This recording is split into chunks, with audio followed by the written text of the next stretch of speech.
Nag-scroll-scroll po ako, tapos narinig ko po yung ASBA.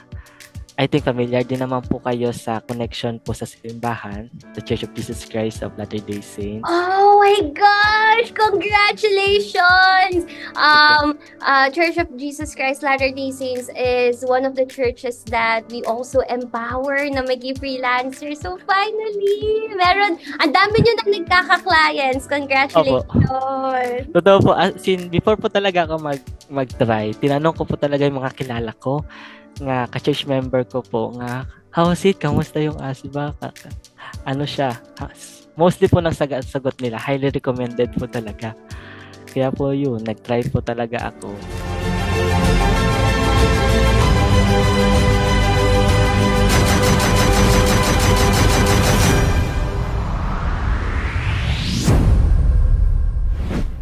Ako po ay isang employee sa isang corporate job.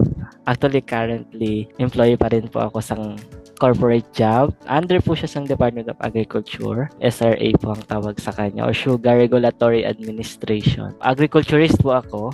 Kaya po, yun po yung employment ko before ko mag-ASBA. Agriculture, parang admin employee. Extensionist po kami, more on gabisita po kami sa mga farmers sang sugarcane po. Since ang Negros po ay land sang sugarcane, dito po mostly kung saan po ginagawa yung sugar. Kaya po, most of tanim po dito ay sugarcane po. Yun po, bibisita po namin yung mga farmers, tinuturuan po namin sila paano mag-improve. Naku, alam mo ba, mataas ang mga tingin ko sa mga nagwo-work sa agriculture. Lalo yung mga farmers, kasi sila yung heroes talaga. Without them, wala tayong makakain. Yes po. Really praising and honoring our heroes who are our farmers. Ilang years mo tong ginagawa? Yung sa sugarcane, agriculture? Actually po, last year, mga June po ako nag-graduate, and then nag-apply po ko work, and then nakabigin po ko work noong September lang po last year, 2023. Yung graduate mo sa college or sa ibang ano? Sa college po, yes po. BS Agriculture. How young are you? Matanda na po ako. 26. 26. Tapos nag-study ka ng agriculture sa Negros? Yes po. Actually po, sa church where I belong po, nag-serve po as missionary. Nag-serve po ako 2016 to 2018. And then po, dito po ako na-assign sa Bacolod. Dito ko po nakilala yung wife ko. Tapos po, nag-transfer po ako dito. Nung umuwi na po ako, nag-court po ako sa kanya. Actually po, ang lisensya ko po talaga sa akong nga family, bibisita lang po ako dito for 1 week. Hanggang hindi na po ako nakauwi. Hanggang ngayon po. Natrap ka na dyan. Opo, natrap na po. Sabi ko po sa mama ko, ma, pwede niyo po ipadala yung mga documents ko, kaya dito na lang ako mag-aaral, ganito, ganyan. Tingnan mo nga naman nagagawa ng pag-ibig. Oo nga po. Best decision naman. Yes po, yes po, yes po. That's so nice. And by the way, guys, na-mention sa akin ni John Carlo, ang wife niya is a teacher. Opo. Agriculture, sugarcane. Bakit mo pa pinasukan yung freelancing? Sa totoo lang po, para pong may times po nga, sige lang po ako social media, scroll lang po. Sabi ko parang sayang yung oras ko. Minsan nakakatulog na po ako alas 12 sa gabi. Kailangan kong po makakita ng solusyon kung paano ko po ma-overcome yung addiction ko po syempre sa social media na wala naman po talagang katuturan. Kaya po yun, nag-scroll po ako, tapos narinig ko po yung ASBA. I think familiar din naman po kayo sa connection po sa simbahan, the Church of Jesus Christ of Latter-day Saints. Oh my gosh! Congratulations! Church of Jesus Christ Latter-day Saints is one of the churches that we also empower na mag-freelancer. So finally, ang dami nyo na nagkaka-clients. Congratulations! Totoo po. Before po talaga ako mag-try, tinanong ko po talaga yung mga kilala ko, nga ka-church member ko po, nga, how's it? Kamusta yung ASBA? Mostly po sagot nila, highly recommended po talaga. Kaya po yun, nag-try po talaga ako. And then, nanonood din po ako. Actually po, last year ko po nakita yung program na ito po, gina-offer po sa church. Hindi pa po ako fully decided kasi po, fourth year college and then busy sa fourth year, may mga school works and mga thesis. Kaya po, pinabayaan ko na po. And then yung nagka-work na po ako, sabi ko, what if balikan ko yun? And then, dun na po ako nag-start. Siguro po mga December. Nag-start na po ako manood po talaga ng mga YouTube success stories. Hanggang naengganyo na po talaga ako. Nag-apply na po talaga ako. And then by March po, naka-enroll na po ako. Kaso lang, kinanglan ko po i-wait po yung next batch kasi po nag-close na yung slot. So, batch 36 and then batch 37 po ako. So, April po kami nag-start. Pero nagka-client na po ako before po mag-start amon nga class. Nako, madami akong questions. Paano mo nakuha yung first client mo? Mabalik tayo, no, doon sa part na nag-ask ka lang within your church community kung legit pa to. No? Yes po. Kamusta? Ano yung mga nakwento pa nila sa inyo? Mga may clients na sila? Or... Opo, may mga client na po sila. Minsan po yung iba, dalawa na po yung client. Yun po, meron po yung time nga si Amaze Nation po, parang nag-post po sila about sa connection regarding po sa church na kung di po ako nabilong. Tinignan ko po yung mga nag-share sa post po. Tapos, inisa-isa ko po sila i-message. Mga 5 sila. And then, lahat po sila, syempre po, member po sa simbahan. Tinanong ko po talaga sila kung kamusta po yung ASBA. Sabi nila, ayun po yung sabat nila. Highly recommended. Sobrang legit. And then, kinakailangan mo po talaga mag-act sa mga modules po na tinuturo. Hindi yung passive lang po. Kinakailangan mo po talaga mag-action. I-apply po ba? I love the mindset. I love your very strong church mo community, Jesus Christ of Latter-day Saints. They're so empowering na if you want to help, gusto ko yung parang tiniteach daw sa inyo na kung gusto nyo pang mag-grow, kailangan mag-grow din yung finances nyo para makatulong kayo, no, sa family nyo, sa community. So, yeah, nagaling-galing talaga noon. Sobrang happy talaga kami pag meron nagkaroon na client from you guys kasi alam ko marami pa kayo ma-reach and ma-inspire na tao. I'd like to know, elite ka ba or nag-advance? Elite po ako. Elite. Under kay Coach Charlie po. Coach Charlie. Ang ganda ni Coach Charlie, no? Opo.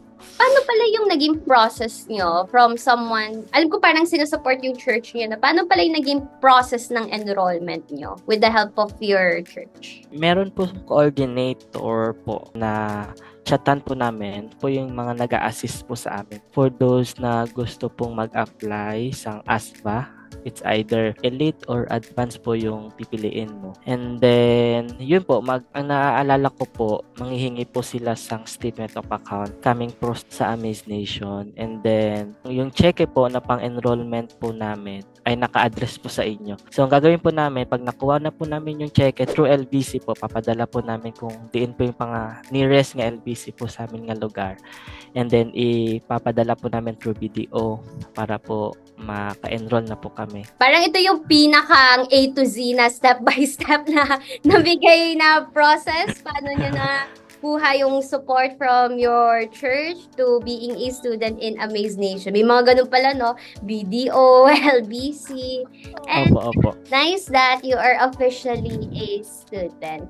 Kamusta yung maging student ng ASBA? Kasi ang layo nung agriculture, farming, land, tapos biglang about online, very technology-based yung pinag-aaralan. Kamusta? Na-overwhelm ka ba? Sa totoo lang po, Coach, familiar na po talaga ako sa computer. Nung high school po ako, 4th year to 4th year, meron po kaming parang pinafocus pong skills na dapat i-develop. Yung napili po namin that time is computer. And then po, nag-take po kasi ako ng computer engineering before po ako mag-mission. Kaso lang po, nag-stop ako kasi po nag-mission po. Pinili ko po yung mission over school. And then, pag uwi ko, yun po, nag-change po everything. Kaya nag-change din po yung curriculum Kaya nagkaroon po ng Keto 12. Nag-try po ako pumunta sa school ko po, pero sabi nila kailangan ko daw po bumalik from first year kasi nag-iba na yung mga codes ng subjects, hindi na po siya ma-credit. Kaya yun po, nag-try po ako sa agriculture, kaya yun po yung feel ko nga needed diri sa lugar po namin. Alam mo, while listening to your story, I feel that you're very sincere and a very kind person. Pinili mo ang mission to serve, no? Opo. Where is this faith coming from? Why do you want to do it? First po, I love to serve the Lord.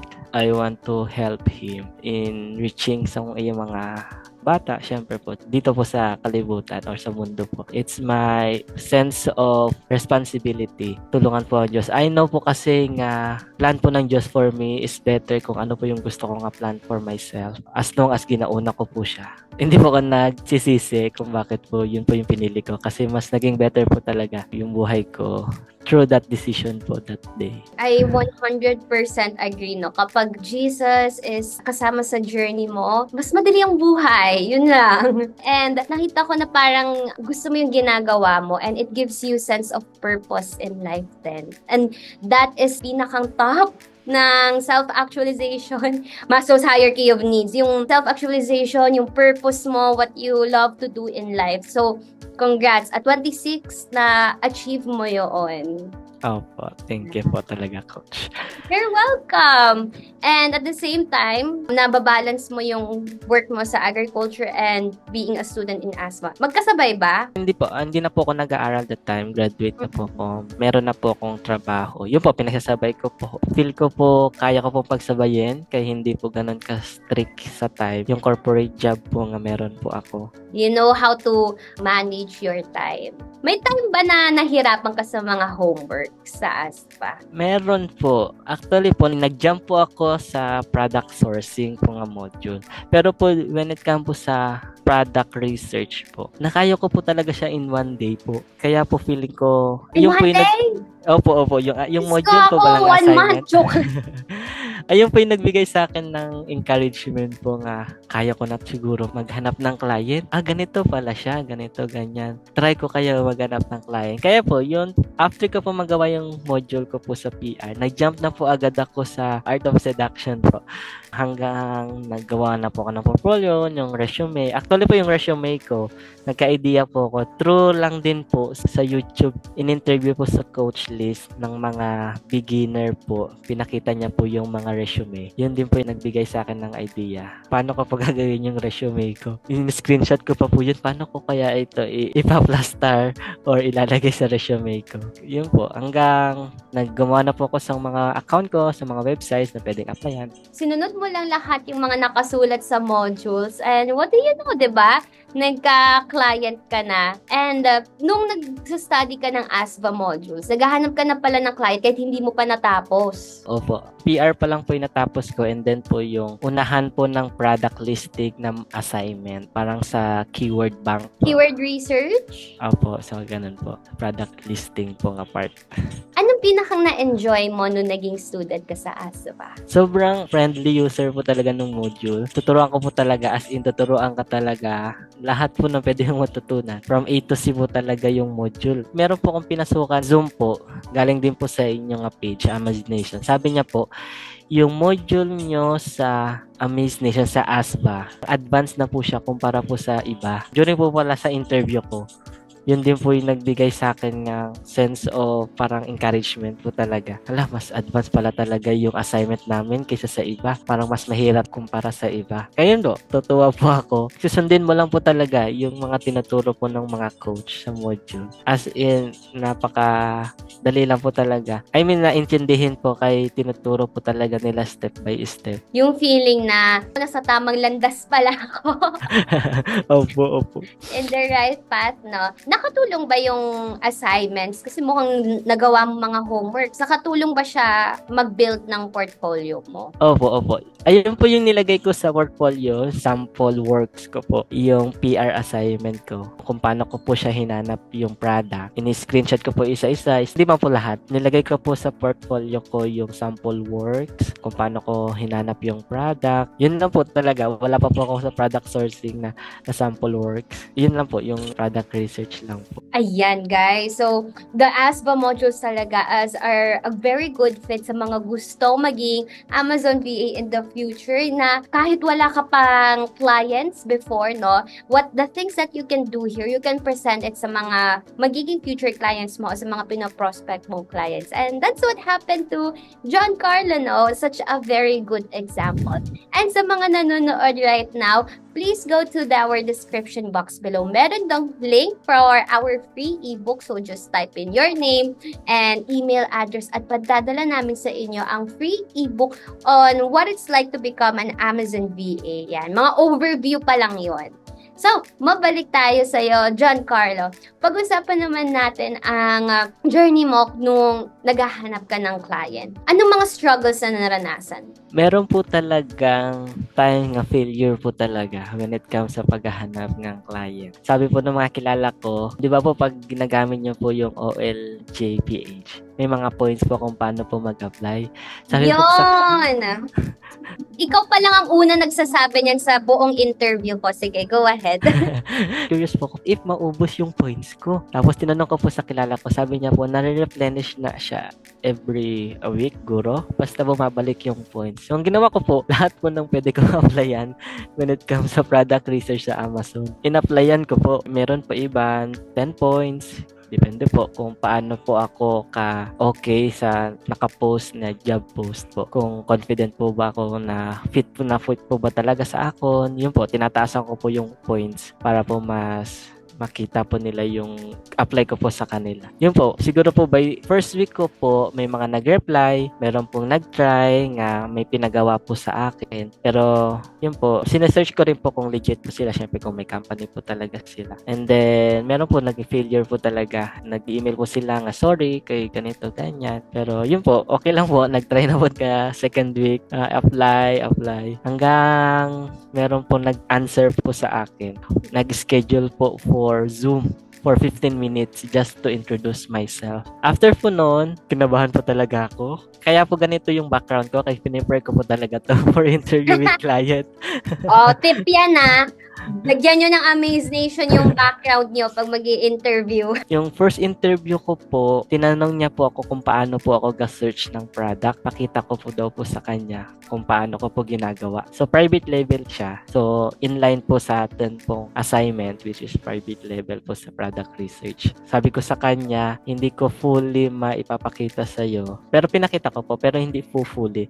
Unless you want to hire me, I will show you yung detail kung paano ko ginagawa yung product research ko. Tapos po, okay, I will schedule you another Zoom. By that time, 1 hour na kita mag-uusap. Kaya I want you to show me detailed na process kung paano mo siya ginagawa. Congratulations! Nako, ibig sabihin may balak ang dala para dun sa client mo. Alam mo, may bit-bit kang knowledge, alam mo yung step-by-step procedure, and yun, meron kang pruweba na kaya mo siyang gawin, that it was backed by your assignment in ASVA. Now that you are hired dun sa client na yun, kamusta naman yung lifestyle mo? Kamusta yung working hours mo? Kamusta si client? Kwentuhan mo naman kami. Sobrang na-overwhelm po ako kay client. Sobrang bait niya po. Sobra po talaga. Actually po, dalawa po kaming na-hire. Yung isa ko po kasama, from ASVA din po siya. I think batch November po siya, last 2023. Tag-isa po kami ng client. Yung client po namin, mag-best friend po sila. May isa po ko nga client, may isa rin po siya nga client. Pero pag nagtatawagan po kami, yung kay client ko po, kami pong dalawa ay output-based po kami. So, flexible hours. It doesn't matter po kung anong oras. Sabi po ni client, hindi niya gusto po nga graveyard po ako. Gusto niya po productive po. So, gusto niya gawin ko yung task any time of the day as long as may output po ako na pinapakita sa kanya. Ayun po, nung nag-try po talaga ako kay client, hindi ko pa po fully master yung product research pero nag-try lang po talaga ako. Masaya po ako nga si client po talaga. Tinuturuan niya din po ako kung paano mag-improve. Nagbibigay po siya ng inputs. Hanggang ngayon po, nadadalian na po talaga ako sa mga task niya. Wow naman! Baka mapanood to ni client pero Tagalog go naman. Tagalog po. Alam mo, ginawa, charot na. Last week po, meron po kaming team building sa amin po company or sa corporate na meron po ako. Tuesday until Friday. So, yung area po na pinuntahan po namin, wala po talagang signal. Walang internet connection. So, alam ko na po yun before po mag-start yung team building po namin. Pero ang ginawa ko po, na-advance ko na po yung task na meron po ako. So, by Monday pa lang po, yung task ko po Monday until Friday, natapos ko na po. 5 araw na trabaho, isang araw ko na tapos. Opo. Parang andali po nung pinapagawa ni client. Hindi man po madali or yung input na binigay niya po sa akin, mas nagagawa ko po efficiently. Kahit na po walang signal, prepared po yung task na meron po ako. Okay naman po sa kanya, hindi siya nagtatanong. It means that super trusted ka na niya. Nagkaroon na kayo ng level of trust sa isa't isa. Oh, di ba? Parang relasyon lang. Ilang months mo na siya or umabot na ba ng years? Wala pa po. Actually po, by March po ako nag-enroll and then after 1 month po, sige po ko tuon nung module po natin. After a month po, so by April 10, siguro after a month po nung naka-enroll na po ako. Wala pa po nag-start yung class namin. Parang April 17 kami nag-start. Yun po, client na po ako. Nag-start po officially yung work ko by April 22. Kaya po, na-share ko na din po kay Coach Charlie kung yung mga tips kung paano po ganito ganyan yung gagawin ko. Yun po, siguro po 1 month na ko. April 22, May 22, 1 month and 1 week na po ko kay client. 1 month and 1 week at I'm sure marami pang months or baka years pa yaan na susunod. Within those 1 month and 1 week, kamusta naman ang buhay na ngayon ni John Carlo? Double income ka na. Opo. Hindi po talaga ako makapaniwala nga yung income ko po usually ngayon, mas mataas po talaga sa income ko kay corporate. Wherein sa corporate po, mag-work po ka 8 hours. Part-time pa tong pagiging Amazon VA mo, mas malaki pa? Opo. Mas malaki po siya. Onti lang naman po yung difference. Pero when it comes sa number of hours of work, sobrang laki po ng pagkakaiba. Kasi po sa corporate, 8 hours ka mag-work. Dito po sa ASVA, siguro po yung isa ko pong task. Pero pong pinaka-fastest ko po nga nagawa, 1 hour sa isa ka po katas. Kung totally focus, ayun po, mas kaya ka pong gawin. Na-amaze po talaga ako. Parang wala lang. Parang nagtatrabaho lang ako sa corporate. Nga, may part-time ko nga ASBA. Pero mas malaki pa yung sahod ko kaysa kay corporate po. Nice! Alam mo, ganyan talaga yung mga success stories na nai-interview ko na mas mataas pa yung kung nakukuha nilang as part-time sa pagiging Amazon VA. To the point na pag nagkaroon na sila ng second or third client, parang that's the time na i-let go na nila yung corporate nila tapos magpo-full time na sila sa pagiging Amazon VA. May ganun ka bang mga thoughts in the future? Actually, open po ako sa ganun pong scenario. Okay lang po ako. Ngayon po talaga, naghahanap po ako ng second client. Parang kaya ko na pong mag-handle ng second client. Sana hindi rin mapanood ng mga co-workmate ko.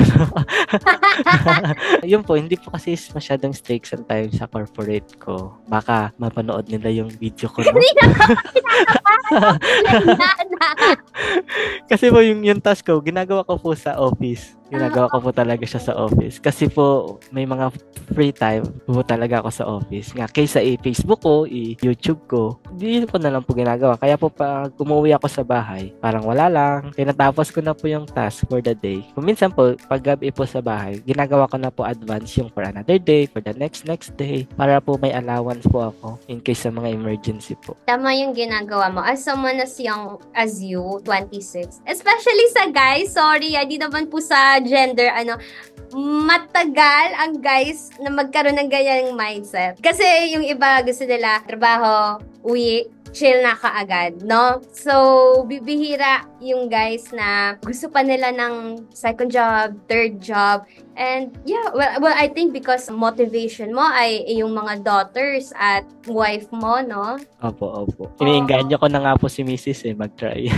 May edge siya because teaching ang background niya. Actually po, before siya mag-teach, magturo po sa high school po, meron na po siyang experience as SEO sa isa pong company. Basta meron na po siya experience. Sabi ko, sa Amazon Nation, sa ASBA, may arang job na virtual assistant ka na as is, oo, what if i-try mo? Ganito, ganyan. Hindi ko po alam kung fully decided na po siya. Pero, yun po, inainganyo ko po siya. Kaya sayang yung experience niya po talaga. Malaking bonus ang VA na may alam na SEO na skill. That's a high-paying skill. Oo nga po, yun din po yung sabi po na. That's a high-paying skill, Pwede mong magamit sa e-commerce, sa mga social medias to get a wide reach of audience. Yan. So, thank you so much, John Carlo. Ang ganda ng story mo. And I'd like to know pala, how did your life change? Itong 1 month pa lang, no, nag-double income ka, may work ka pang corporate sa agriculture, working as an Amazon VA, you being a father, paano nakatulong ang pagiging student mo sa ASVA to where you are right now? Coach, sobrang laki po talaga ng natulong niya. Nabibili na po namin yung mga needs ng family po namin, as well as tumataas din po yung mga emergency savings po namin in case po nga may kailangan, or yung pagplan ko po sa future po ng family ko, unti-unti na po natutupad. Yung mga dating akala ko mahirap,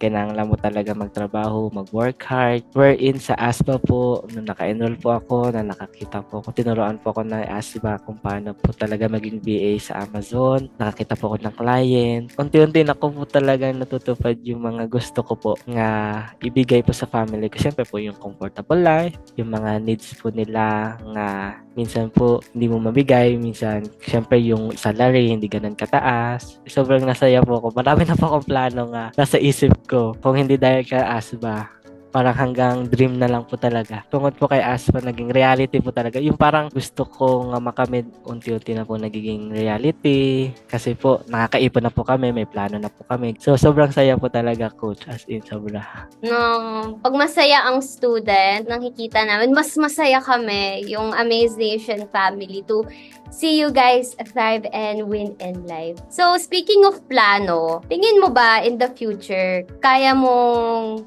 maka-farm dahil sa pagiging Amazon VA? Kaya ba?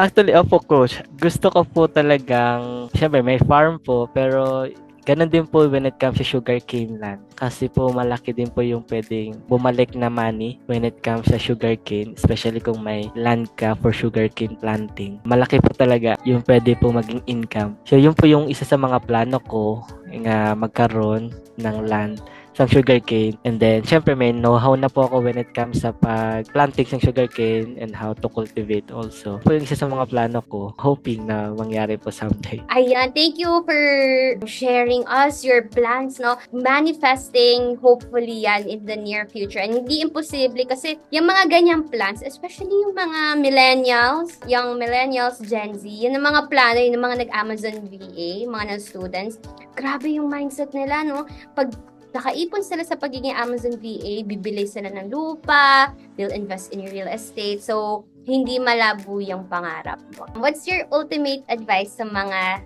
dads out there, friends and family natin sa mga Bisaya? Ang ultimate advice ko po, isa po din po yung tinuro ko sa akin. If somebody can do it, I can do it also. Parang ganun po. Yung nakatulong po talaga sa akin yung mga success stories po.